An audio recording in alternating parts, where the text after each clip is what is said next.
Welcome friends. स्वागत है आप सबका मार्केट पंच पे। आज हम एक टेक्निकल पैटर्न के बारे में सीखने वाले, जो काफ़ी बड़े कंसोलिडेशन के बाद आता है।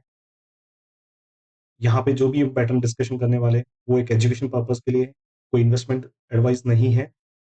तो आप अगर इस पैटर्न के ऊपर ट्रेड करना चाहते हो, तो आप अपने पहले रिस्क कैलकुलेट जरूर कर लेना और अपने इन्वेस्टमेंट एडवाइजर से कंसल्ट जरूर कर लेना। उसके बाद ही आप ट्रेड कीजिए। आज के पैटर्न का नाम है कप पैटर्न या राउंडिंग बॉटम भी बोलते हैं। इसमें क्या होता है कि एक मार्केट एक पॉइंट से मूव होना स्टार्ट होता है और एक हाई बनाता है। वहाँ से फिर कुछ बैड न्यूज़ या उसके कुछ गवर्नेंस इश्यू हो सकते हैं। कुछ ना कुछ इस मार्केट में उस कंपनी में प्रॉब्लम होगी और वो एक लॉन्ग डाउन ट्रेंड में चला जाता है। फिर एक कंसोलिडेट होता है, फिर वो ब्रेकआउट करने की कोशिश करता है, तो वहाँ से भी एक सस्टेन करके ऊपर निकल जाता है। सम टाइम ये फर्स्ट अटेम्प्ट में ही ऊपर निकल जाता है, सम टाइम वहाँ से वापस रिजेक्शन आता है और एक उसको ब्रेकआउट करता है। तो ये कब बन गया है और इसका ये हैंडल बन गया है, तो इसको generally some time cup handle pattern भी बोलते हैं, बट कभी कभी कप ही बनता है तो उसको कप पैटर्न बोल सकते हो। तो जो टारगेट होता है, ये जो डेप्थ है इस कप की, उतना उतना उसका टारगेट रहता है। और ये जो लेवल है, ये जो लाइन है जहाँ से प्राइस रिजेक्शन आया था, उसको हम नेक लाइन बोलते हैं।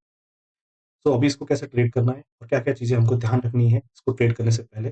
पहला है कि ब्रेकआउट जो होना चाहिए वो काफ़ी लंबे कंसोलिडेशन के बाद होना चाहिए। टाइम फ्रेम बहुत इंपॉर्टेंट है। यहाँ पे आपका कम से कम 5 ईयर्स का कप होना चाहिए, तभी आपको ट्रेड करना है। ये प्योर टेक्निकल पैटर्न है, यहाँ पे फंडामेंटल काम नहीं करते। हो सकता है कि काफ़ी फंडामेंटल वीक वाली कंपनीज़ क्विक रिटर्न देती है, तो आपको विदाउट एसएल ट्रेड नहीं करना है। और ये आपको चार्ट, ये जो पैटर्न है वो आपको मंथली और वीकली चार्ट पे देखना है।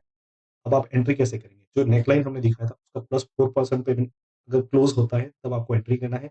स्टॉप लॉस उसका नेकलाइन -2% होता है। टारगेट आपका नेकलाइन प्लस डेप्थ होता है।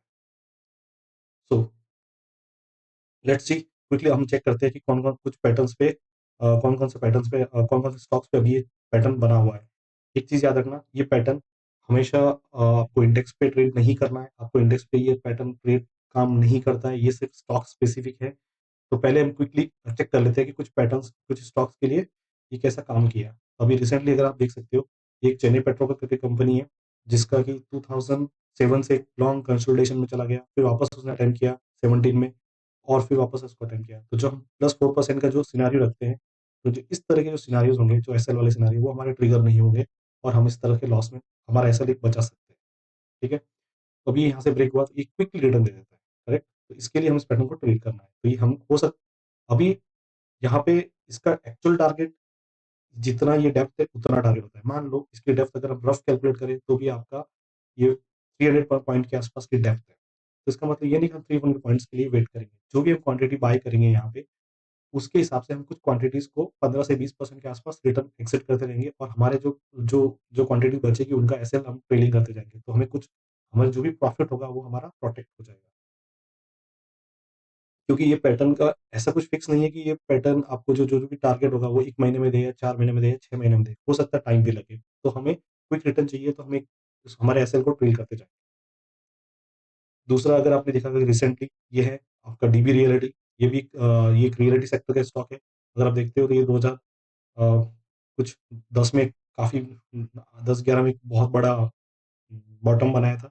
वहाँ से ट्राई किया 13 में ब्रेक करने का, फिर नहीं कर पाया, फिर इसको एक लॉन्ग कंसोलिडेशन चला गया और अभी इसको ब्रेक करने की कोशिश कर रहा था। आप देखते हैं क्विक कैंडल आएगा। तो यहाँ पे 2-3 चीज़ें मैटर करती है।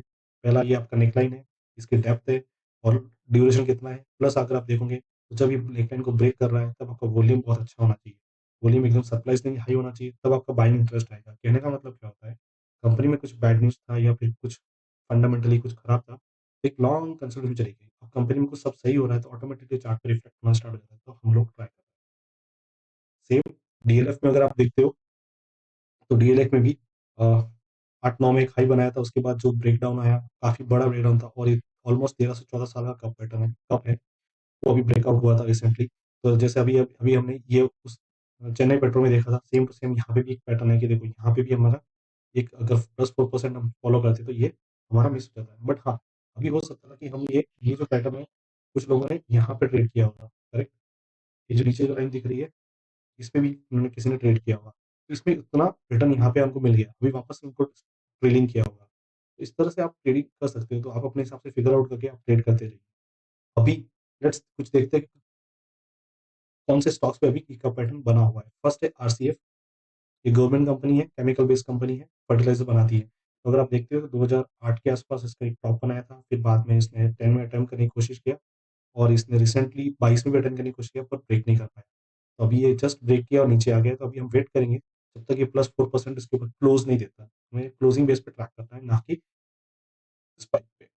तो अभी 4% मतलब मान के चलो आपको 160 के ऊपर जब क्लोजिंग देगा, तब हम इसको बाय करेंगे और इसका जो एसएल हो जाएगा, ये इसका -2% हो जाएगा। तो तकरीबन 145 या 143 के आसपास का एसएल आ जाएगा।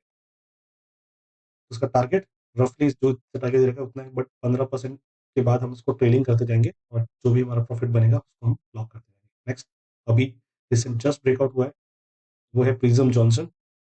अगर आप देख सकते हो 2018 के बाद ब्रेक हुआ था और 2022 में देखो, ये जो +4% का जो हम कंसेप्ट है वो सब हमारे आरएसएल को बचाएगा और फिर वो मूव करेगा। अभी पूर्वांकर जो डीबी रियल्टी और डीएलएफ थे वो भी रियल्टी सेक्टर के रिसेंटली ब्रेकआउट दिए। उसी सेक्टर का एक और स्टॉक है पूर्वांकर, जो अभी एक्चुअली तक नेकलाइन पे पड़ा है। अगर आप यहाँ पे देखेंगे तो यहाँ पे वॉल्यूम बहुत ही गायब था, करेक्ट? अभी वापस वॉल्यूम आने लगा है। तो धीरे-धीरे कुछ तो कंपनी में चेंज हो रहा है, वो हो सकता है कि आपको अच्छा रिटर्न दे। तो अभी इसका जो ट्रेडिंग प्राइस होगा +4% होगा, तो तकरीबन 195-96 के आसपास आएगा और उसके बाद हम उसको ट्रेड करेंगे। आशा करता हूँ दोस्तों आपको हमारे वीडियो पसंद आए होंगे। Thank you.